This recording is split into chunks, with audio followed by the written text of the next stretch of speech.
My name is Isaac Logston. I've been working with Cornerstones for a little over a year now, and we're here in Chimayo, and where we installed an earthen floor.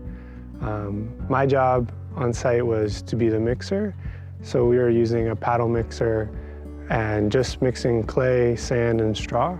We were keeping it pretty sandy and pretty dry, but my job as a mixer is to sort of respond to the needs of the people who are actually laying the floor.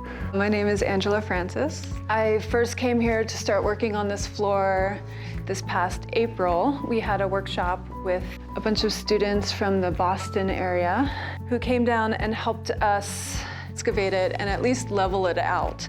Then in October, we came back to do the finished floor. We had a 3-day workshop to lay down the floor. The first day we pretty much talked about how everything worked and then tried out a little corner. And then the second day we pretty much laid the whole floor. I had planned to do the thickness of this floor at about 3/4 of an inch. So we cut this wood to 3/4 of an inch. And then what we would do is spread them out a little bit with some distance in between them. For this we mixed together the clay, sand, and straw to the perfect consistency.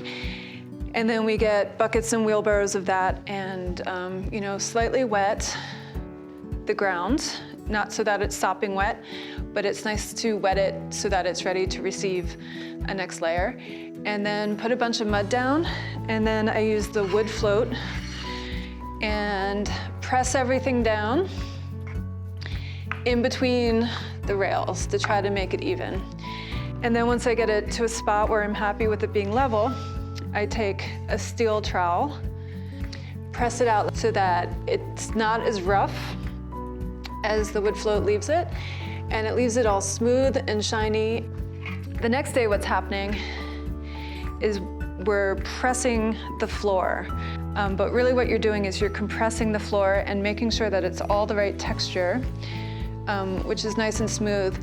And this is also the opportunity to take any little bits of straw that are sticking out, because sometimes you get pieces of straw that are at the wrong angle. The last step that we do is oil the floor.